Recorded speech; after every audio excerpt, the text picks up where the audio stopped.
Hier kommt der Star unter den SHK-Profis. Millionen folgen ihm. Berühmt für seine ASMR-Style-Videos. Matthew Marciniak. One little drip goes onto that carpet, I gotta pay for it. Alias MM Plumber.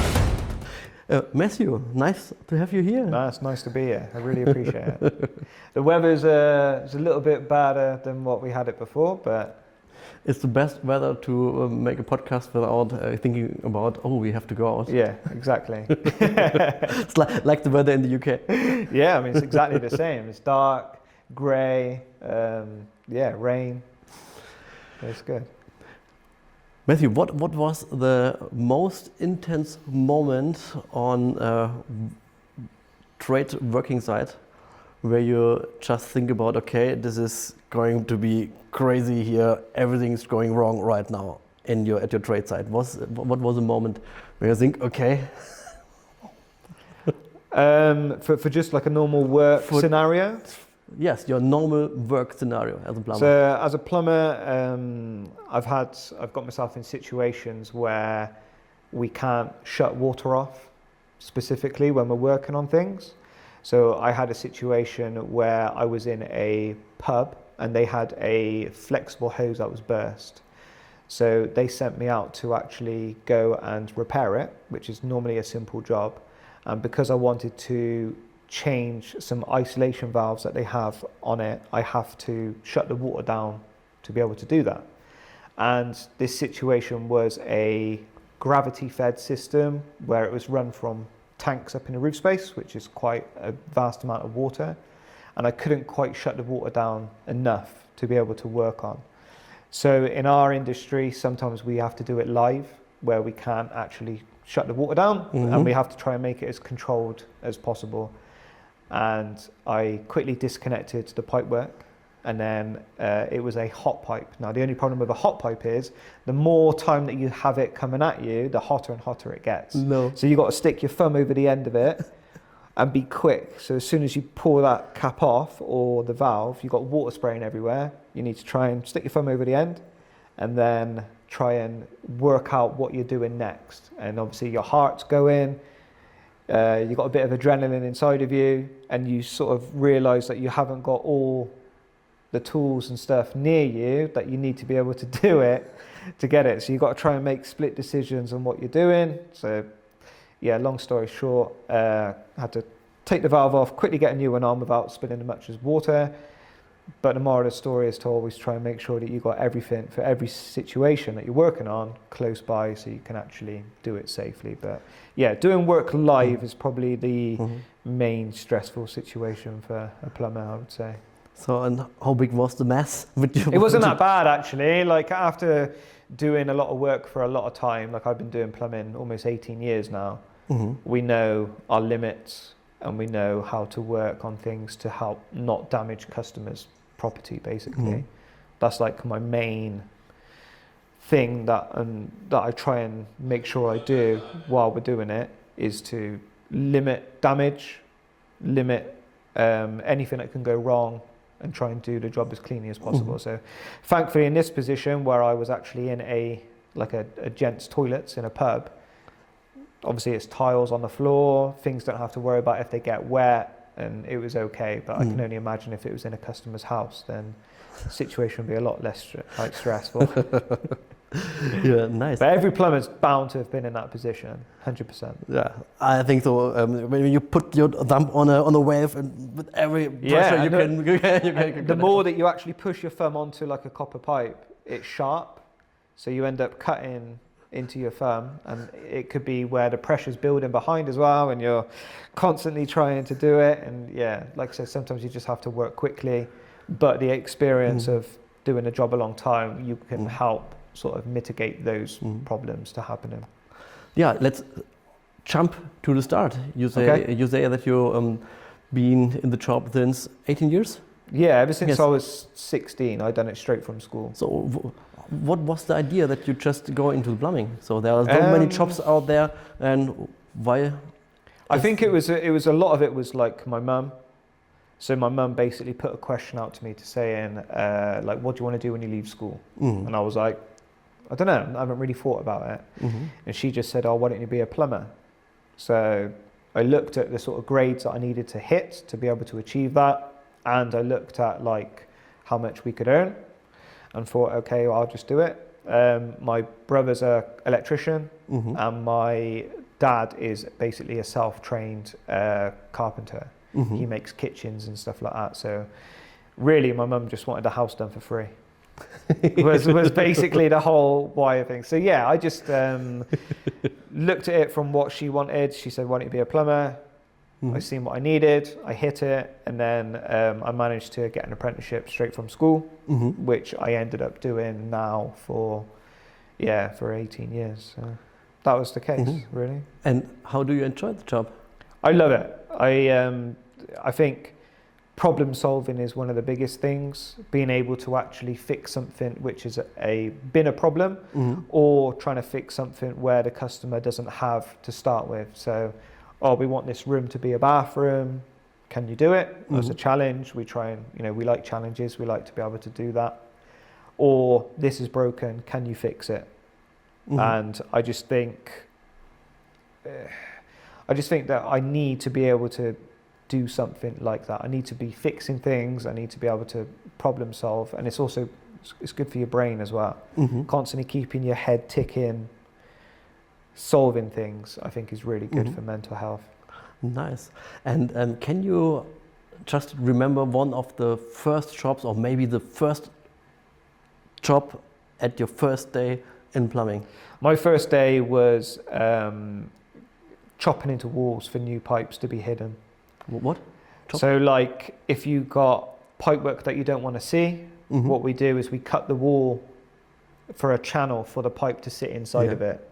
And as an apprentice, obviously there's nothing else that I've learnt that time. So my first day was with a drill, chiseling out a wall to be able to sink pipes into. I always remember it. Okay. Dusty, horrible, loud noises, typical jobs that the people that you're working for don't want to do. So they give it to us to do. That's exactly what it is. Yeah. And obviously as an apprentice, we haven't got skills to do things. So the main things for me as an apprentice was to like try and think what my person needs that I'm working with. So like tools, the next tool that he's going to need, or making sure the area is clean and tidy so they don't have to worry about it. That's probably like one of the main things I would say. Like if you can't find anything to do, always tidy up and keep yourself looking busy, because if you're not looking busy, they're going to give you a job to be busy, right? To be really busy. And I guarantee that job around is worse than what you could have been doing anyway in the first place. So it's the same like in Germany. In Germany, so all the apprentices, or what's the apprentice? Auszubilden, when you just start the apprenticeship, So when you start the apprenticeship, you get the most dirtful and most unlikely jobs ever. So 100%. in a normal time, it's like in Germany. So so the difference between Germany and the UK. So we have in Germany doing the heating and gas engineering together with the plumbing. And in the UK, it's the plumbing by himself. How does it is? It is almost the same. So when you're doing a plumbing apprenticeship course scheme, you will do a level 1 and 2 in plumbing and heating, and then you can go ahead to do a level 3 and 4 in gas. Okay. So you do actually have a pathway to do your gas or a renewable source, basically, when you're done. I just never did it. I actually worked for a renewable company to start with. So we never did gas. So I just never did that sort of side of things. They just thought of it as another day out of work that they could have me being in work. So I just carried on doing that. So you carry on this. So this is what we see the most time in your videos, that you just make plumbing stuff and you don't work on some gas engines or the big thing for me was to be able to be as relatable as possible. So for my content, a normal household person or DIY enthusiast would never do work on their boiler. Because they're not allowed to touch it. Like, what's the point in showing somebody something which they can't touch, right? So I decided to do my content on things that are more relatable to the everyday person. So every person in the house, they got taps, they got toilets, they got radiators in my instance. We got leaks, you got things outside, things inside. So I try and almost show that because it's more relatable to the person, if that makes sense. And I just found that was the best way of doing things. I try and show off the simple jobs, but make them look as good as possible in the videos, really. I think this will work out really perfect. Yeah, I mean, it seems to be working. Like, I've been doing it for the last 2 or so years, and yeah, we seem to be getting good traction from plumbers who are watching it, and also maybe other people who aren't plumbers, and they try and see, oh, you just shown how to fix that tap that is dripping. Now I can do it. And that's the rewarding side of things. Why they seem to like it. Matthew, did you remember when was the first contact which we both, or which you have together with DERBLAUE? So the first contact was at the installer show, I think. I don't think I spoke to yourselves before that. No. So I was just traveling around, having a little look at all the stands and stuff, and then I saw, because your stand's quite big and colourful, and it drew attention. And we had, I heard Melinda on the microphones doing her presentation and stuff. So I literally just stopped what I was doing, walking, and I was listening to her presentation of showing how the products work and stuff like that. And it was just a really good fit for what I use as a daily plumber. So I listened to her well done presentation, and then I'm pretty sure you came over and started having a chat, because you might have seen my videos in the past, and then we got talking, and then I think I said that I could use your products in the videos, and they could be a really good help to everybody, and I could try and help show them to a lot of people as well. So yeah, I'll always remember that interaction that we first had. And you, do you remember that? I remember that, yes. Yeah, so just in front of our meeting what we have right now, I look in the picture, so I have everything on my iPhone as well, and looked okay. When was the first day when I just met Matthew? And really interesting. For a short time, we were at our first trade show in the Netherlands, and there was a guy who said to me, "Yes, I know the videos. I know the product as well from MM Plumber. You know MM Plumber? Yes, it's a good friend of mine." Really? MM Plumber is a friend of you? Yeah. So then I go back to my to the different pictures what I have had, and the first picture who we have had together was on the 29th June on 23. Installer show. Installer show. Yes. And and I know exactly. So there was the time where I looked at the different people or influencers who was active on social media in the UK. And at this time, you might have had around about 7,000 followers. 7,000 on Instagram. So this was our main channel.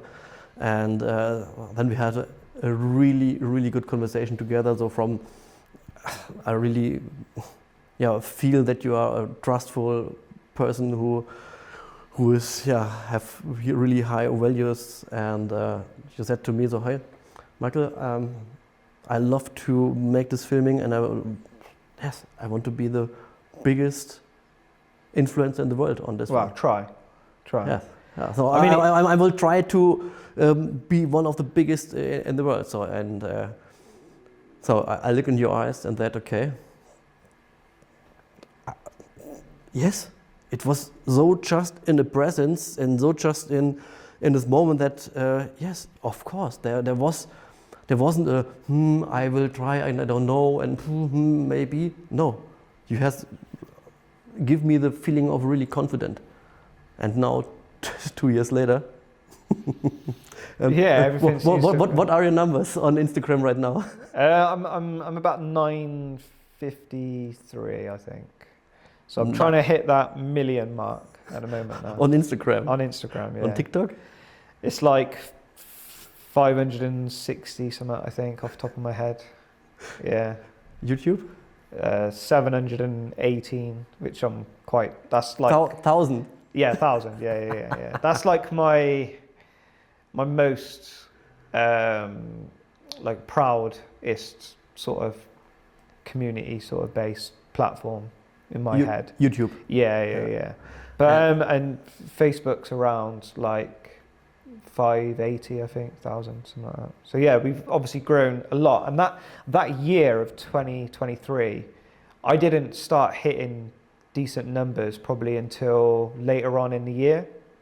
I always remember that 2023 was the year that I actually decided to start saying to myself, I think it was November, December time, when I said, right, next year my plan is just to be monetized on YouTube and start growing on there. That was the whole idea for 2024, was just to be monetized.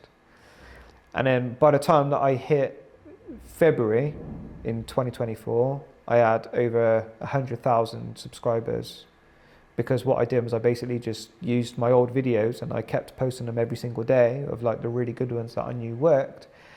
And then we hit 100,000 in 28 days, and I had my little YouTube plaque, which everybody sort of dreams about getting, and yeah, we just kept the same consistency up ever since. But 2023 was the year that we started gaining momentum in posting every single day, in a unique style that was unique at the time.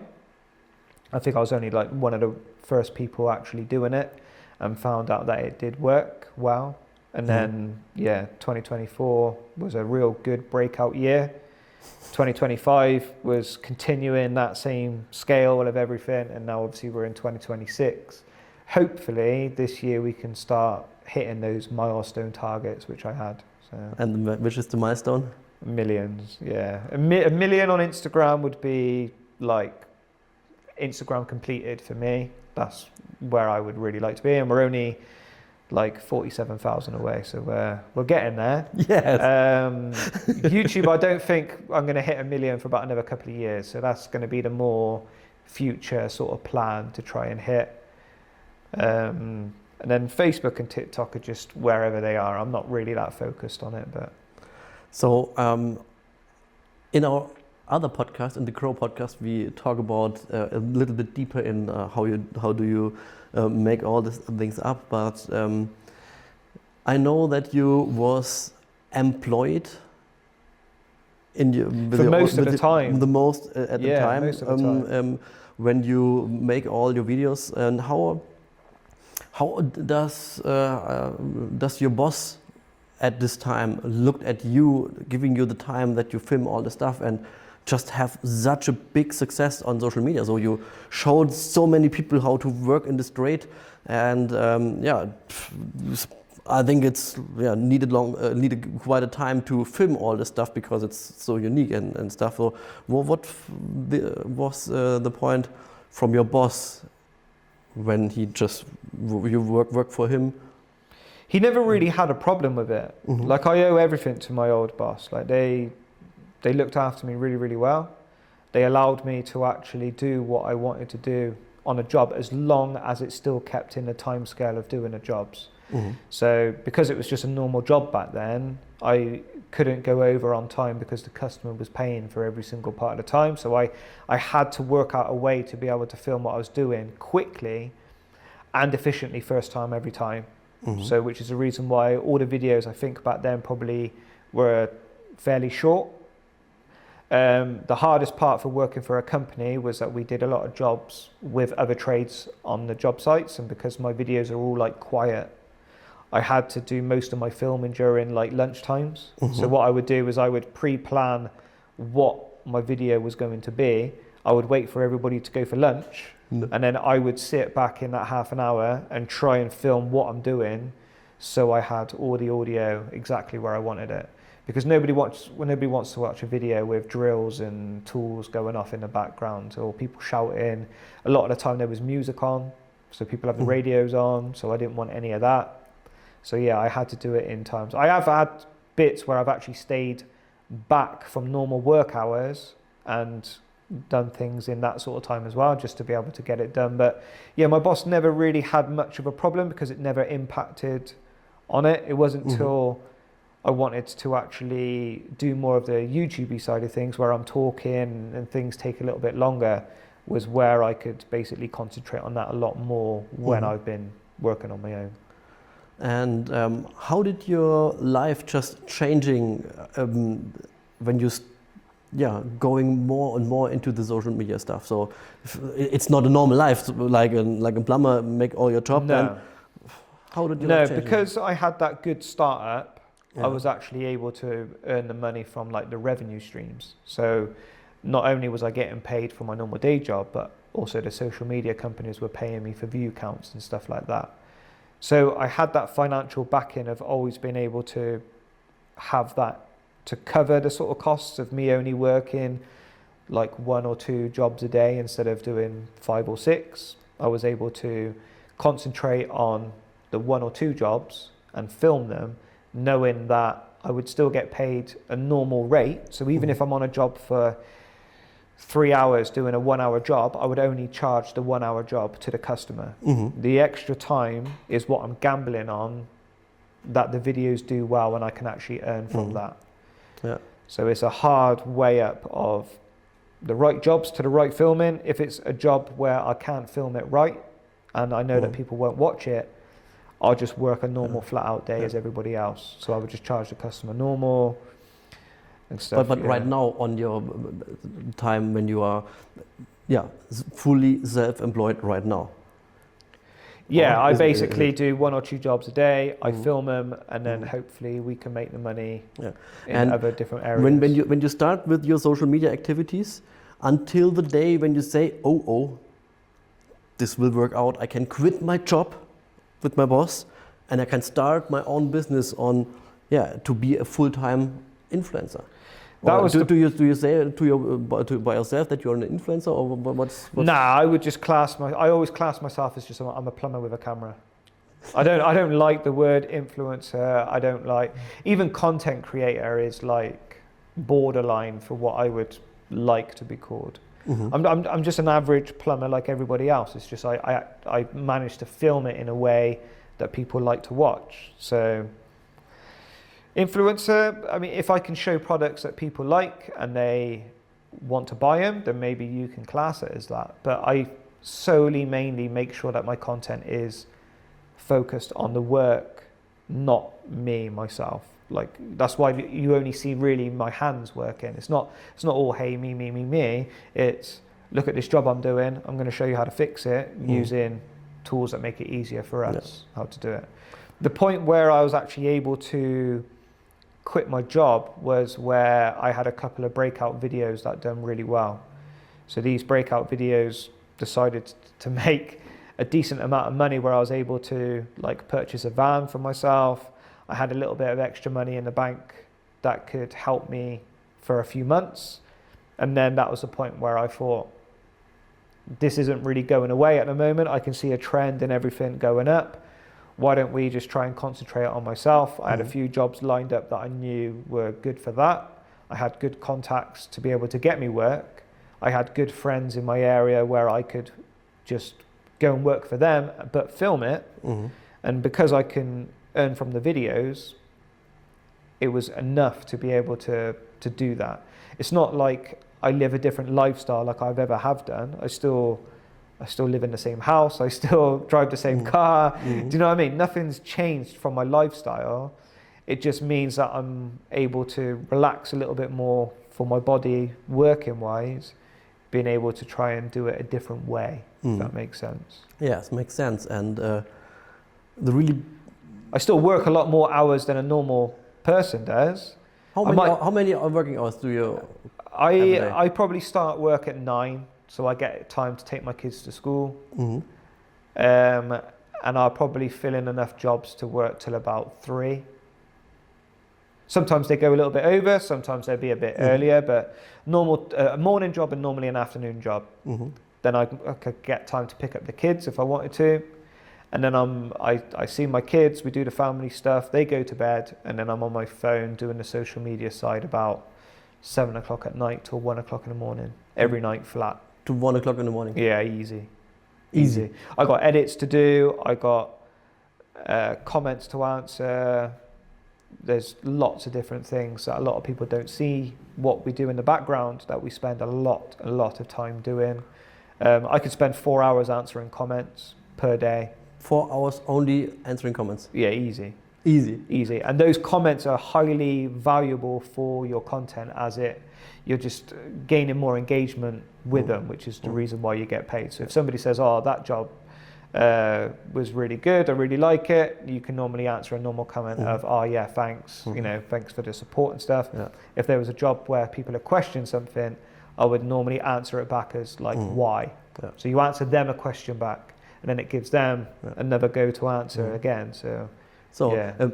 This is the point where we go a little bit deeper into our growth podcast, how you are able to grow your audience and grow your social media in the next episode. In the family podcast, we stay on the point that's really interesting for a lot of people who just see how it is to are a plumber working with cool products, how the people or how the bosses can just keep on holding such a good employee as you maybe.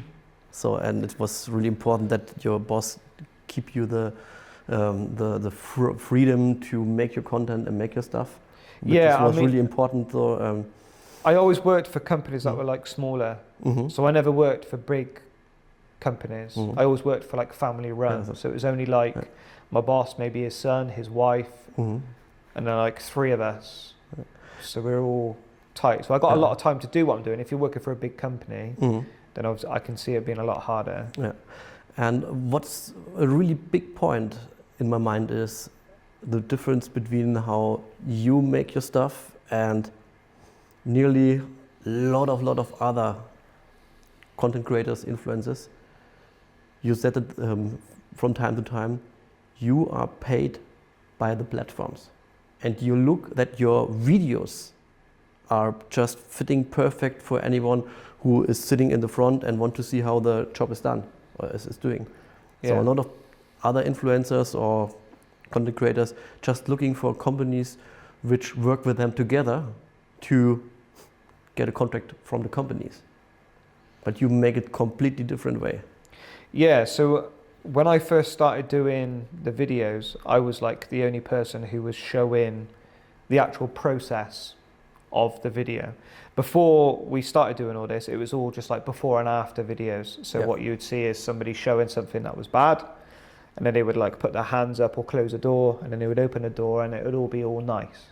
Now that's okay, but what people wanted to watch was how they actually got to that stage, which is the thing in my head where I thought, right, that's okay, but why don't we actually show them how to do it? So I started making the videos of how to do the work, and I tried to make it look as pleasing as possible as well, with tight camera angles and getting the shots that nobody can normally get because they haven't got the time frame or the equipment to be able to do it. I heavily invested in myself to try and be able to get the shots that nobody can normally get.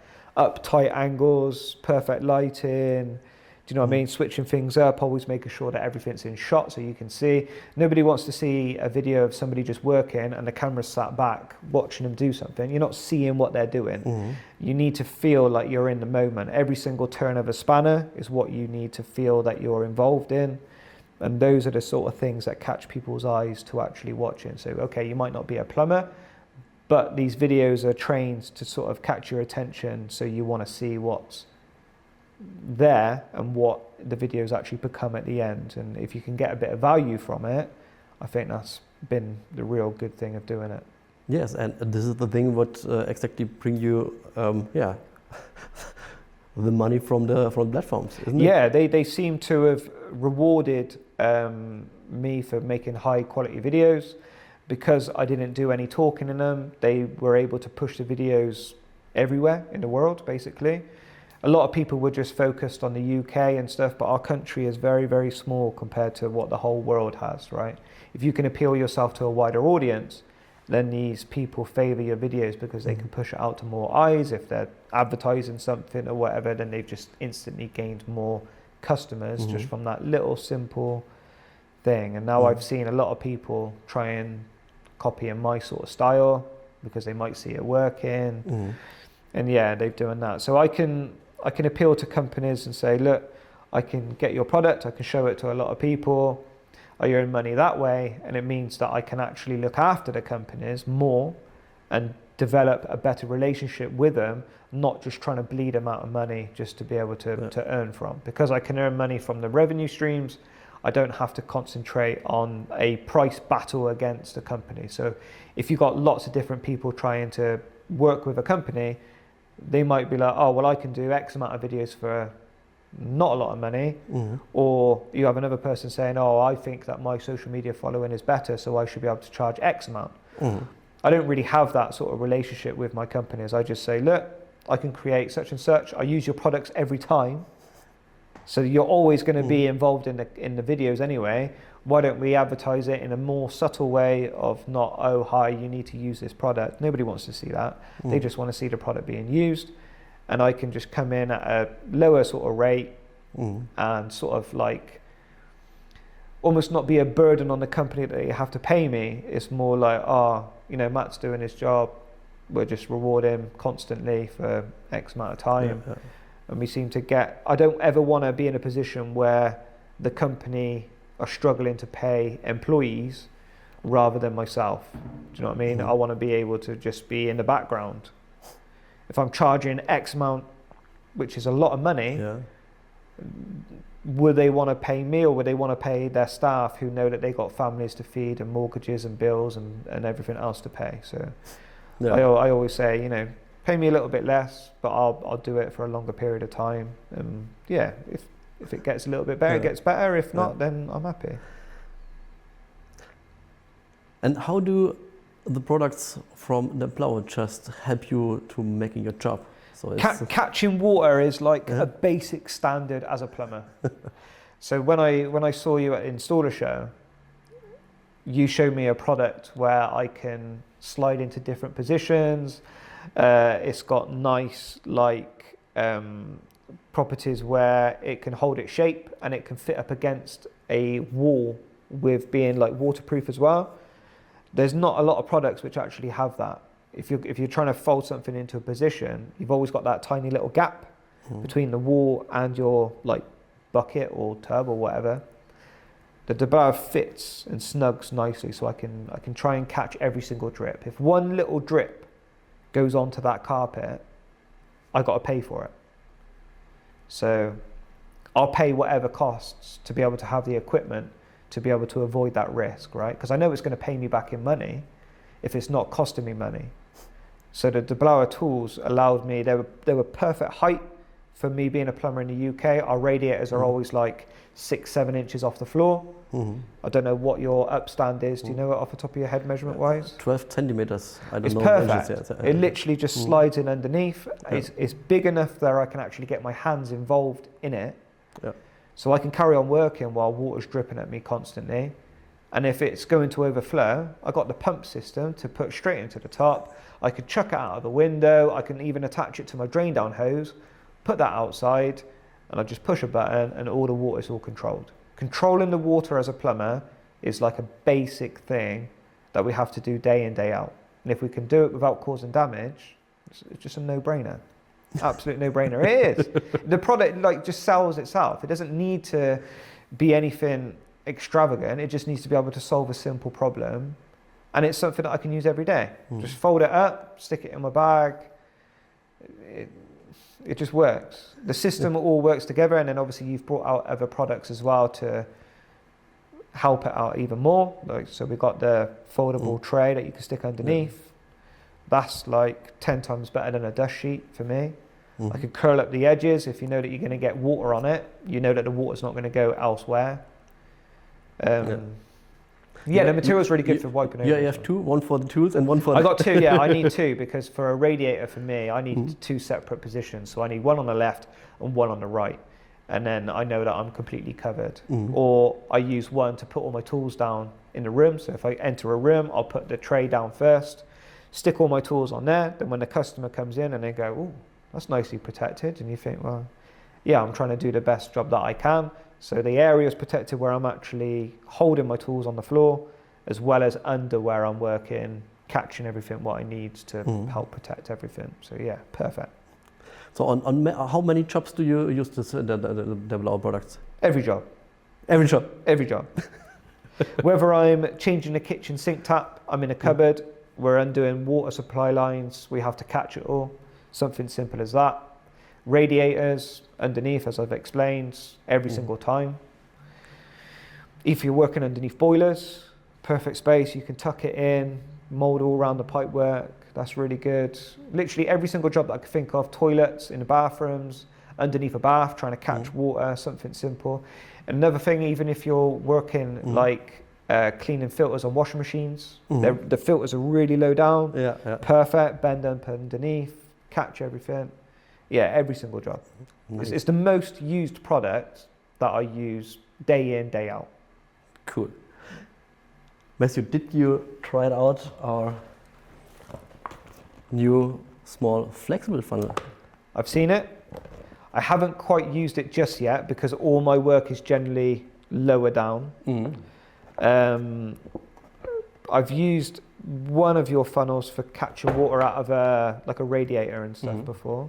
The magnets are very strong, I'll give you that. They stick to everything, which is really good. It's a really good design of it. And I like the fact that you can run it into a bucket afterwards as well, and then you can just pump that out, which works really good. If you're working up heights, you've got the little eyelets that you can tie in and keep it all in place as well.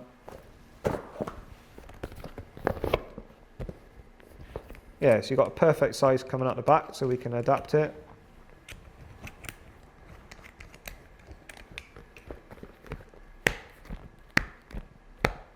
Good strong magnets, bendable, obviously stays in place. Yeah. And the material's good for wiping down as well. You can clean them really well, which is what I found is really good. Some materials, they can stain easier. If you get like black sort of staining on them, they're a fabric, so if you don't quite do it. With this stuff, you can just spray it, use wipes, get rid of it. But yeah, just another great product. Yeah. Yes, and a lot of nice products we are working on. So hopefully we can see a lot more different designs as well in the future coming out as well, because I've seen other things from yourself last year, which haven't even come out yet, which I think would be really good. Yes, we have been working on that. And I'm sure that I can help come up with ideas as well, from my point of view, what I would like to use it for as well. Perfect. Matthew, to jump a bit in your, right now we talk about the DERBLAUE products, which how you use it in your daily life. The daily life is the point. How does your daily life look like right now as a full-time content creator, plumber, or however you call yourself? My normal day-to-day life? Yes. It's not much different really, because the social media side I'm doing mainly in my own time. I'm still trying to go out every day working, because I have to create as much content as possible. So it's not like I can just quit my job and just do social media full time, because I still need to do my day job to film for. Sometimes I wish that I'm actually doing a job where I don't have to be out on the road and fixing things, but then that won't be me. Like, I've been trained at being a plumber all my life. I don't think I'm ever going to stop being able to do it. I've always got friends or family constantly asking me to do things. So yeah, I still wake up, family, go to work, try and complete as much jobs as possible, film them, come home, see the family, and then I do all the work when mostly everybody's asleep. So I don't get a lot of downtime for myself. I'm constantly working, and it's trying to get that balance between personal life, work life, and like the social media life as well, because obviously I'm always on my phone. My work's always with me wherever I go. It's always in my pocket. I can always just pull it out and crack on with it. We're all addicted to these smart things all the time.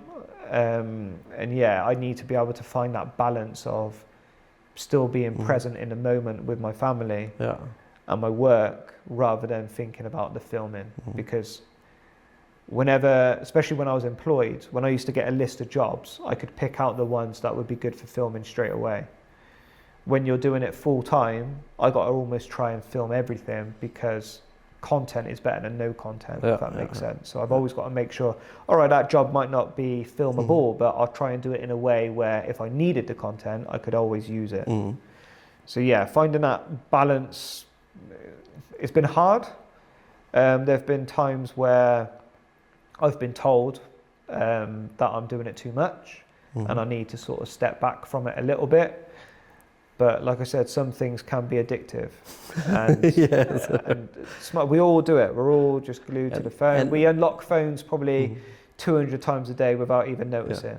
With how many people do you work at your account? So normal companies have a videographer, has a social media manager, has an editor, has a guy who... How many people work on your account to make such a big success like you? One. Just me. No. It's just me. Like, I might be a control freak, but I just think... You make everything by yourself? Everything. I go to work, I film it, I edit it, I handle all the social media side, I answer all the questions, I speak to brands, and yeah, it's all just me. No manager, no one? Nah. Okay, and how many AI agents do you have in the background to answer all these questions? Nobody. It's all manual input. It's all manual by yourself. Manual input. YouTube do give you they might give you a couple of sentences and words and phrases that you've always done. So with YouTube, the more comments you answer, it learns your responses. Yeah. So you can actually just like push a button and it'll give you a generic sort of thank you, like stuff like that.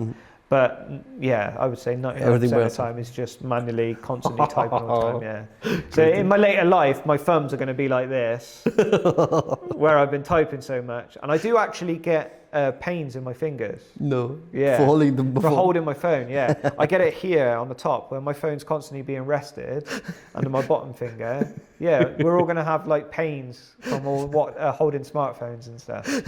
Yeah, we're all going to be walking around like this. So yeah, it is a lot, and I'm trying to. I don't know if I would want somebody else to do it for me either. Okay. I do secretly enjoy it. What does motivate you? What is the motivation behind it? I've always been driven by numbers as a young person. Like whenever I started work, I always was fixated on numbers in like bank accounts and stuff. I'm not saying that it was a lot, I'm just saying like whole numbers and stuff. So like if you have a £20 note in your wallet, I would never want to break into that £20 note. I would always want to, oh, mum and dad, have you got extra money so I can use instead of doing it? So I was always fixated on this. I forgot the question now. What is the motivation behind your activities? Motivation. So all I want to do is be able to actually help provide for my family better. And I went from earning X amount of figures to actually doubling or tripling my wage being employed. So because I can actually earn from it, a lot of the motivation is being able to actually live a better life. So money is a big one. Hitting certain goals and targets is another one. Like I got milestones in my head that I want to hit, so I'm constantly trying to deliver as much content as possible to hit those targets. I mean, to get 1 million followers on a platform, you have to be consistent for a long amount of time. 1 million on the platform. It's so crazy. It's so crazy. It's like that one number where it changes from like thousands to just the M. And that M is always like a content creator's sort of crazy dream mark. So yeah, that's like motivation, help supporting my family. They're like my main things. Hitting the goals. And we won't stop until we achieve it as well. No. You won't stop. No, I won't. I will keep doing what I'm doing at the same pace until I hit like the 1 million on Instagram. And then I might focus on the YouTube side of things, trying to get that goal sorted. Because all I'm after is that gold plaque that we get for hitting 1 million. Yeah, a lot of people's dream is to hit that, like the silver one, which is 100,000. Yeah. Because I did that in 28 days. In 28 days. It's so crazy. It doesn't like entertain me anymore. Like I put it on my wall in my bedroom, so it's fairly low down. And my wife was like, "Why have you put it so low down? Like you normally hang pictures up at picture height." I said, "Because that's where I'm going to put my gold." And I said that when I was at about 150. So we're slowly making our way to that, and I think doing a worldwide audience is definitely going to help. So yeah, we'll just carry it on and see where we can go. Yes, and it's crazy how many people you inspire to make a better job on plumbing and stuff as well. So I always try and make sure that my content is doing the best job as possible. Mm-hmm. So all my jobs, whether I'm starting again, like cutting a lot of things out and redoing it, the end result is always going to be better than what it first was. And obviously I'm trying to use tools that make life easier for people, which is a big obsession of mine, is tools. I'm always forever spending a lot of money on either plumbing tools or camera gear or anything like that, trying to invest. So yeah, I'm just trying to show things that make our life easier as a plumber. Which is the biggest fear what you have on the plumbing job site when you are at the job? Not being able to fix something, probably the biggest fear. Taking on a job too big could be another one. I know being employed, there are jobs, especially if you're doing bathroom work and you're taking out like the sanitary ware, like your toilets and your sinks and stuff, and you have to then eventually cut open floors, open up walls. Sometimes if you take tiles off, it takes the wall off with it, and then you're into a whole different zone of doing things. Flooding a house is like probably like the worst thing that we're ever going to get. We have insurances to help cover that if that ever happens. I've never personally ever had that happen to myself, which has been good. I mean, our job is there to try and not do that. But yeah, flooding a house is probably easily one of the worst things that could happen. I don't even know what to even do at that stage if that ever happened. Like, what stages would you do? Hopefully it would never happen, or you catch it before it ever did. So let's come to the end. And what is the message what you can give out to the DERBLAUE family, the people who are just walking to us right now, watching this podcast right now, to give to them?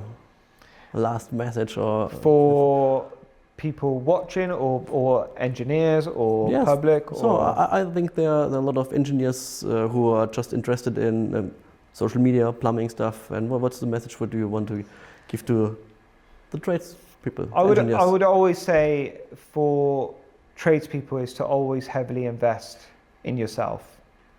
Whether you do that with time or you do it with tools. I heavily invest myself in tools to make my life easier. If there's a product out there that can help me as a day-to-day person, like with DERBLAUE, like catching water and stuff like that, it makes my life easier. It makes my life a lot cleaner. I would always say to invest. All right, it might be a little bit more pricey than maybe what you're used to doing, but the quality and the ease of access of using it and what it gives you is just 10 times better than what you've had before. The ability to be able to solve your problems easier with less effort is worth every penny, in my opinion. Yeah. So I would always say, always invest what you're doing and always enjoy what you're doing as well. Because if you're not enjoying it, your motivation for it won't be there in the first place. And maybe a message for some bosses who have employees who are into the social media stuff? Look after them, because if you don't have the employees working for you or enjoying working for you, they're not going to be there for very much longer. So in my opinion, as long as they're not taking up too much time, what's the harm? What's the harm in doing it? If anything, try and get it to a point where they can help you out as well in the same way. My boss always used to like what I was doing because I was able to get products for him to use himself, as well as saving him money as well. Yeah. So there's like, you can get lots of like fittings or components or tools or materials, and you can say, oh, by the way, I've been given this, why don't we use that on a job? And sometimes he would say, well, yeah, I mean, that saves me making money. So yeah, I've always tried to help out people with doing what I'm doing, supplying or showing. Like, you can even help advertise for the company as well, what you're doing. So there's something simple of just wearing their logo on a t-shirt is help, right? So I would say to them, you know, just give them a little bit of time. You're better off employing somebody happy than unhappy, in my opinion. Perfect. Matthew, thank you for your time. Pleasure. And as always. See you in the next time, and of course in the Grow podcast, where we talk about more about all the social media stuff and your personal stuff. Sounds good. Have a good one. Thank you. Thank you. Bye-bye.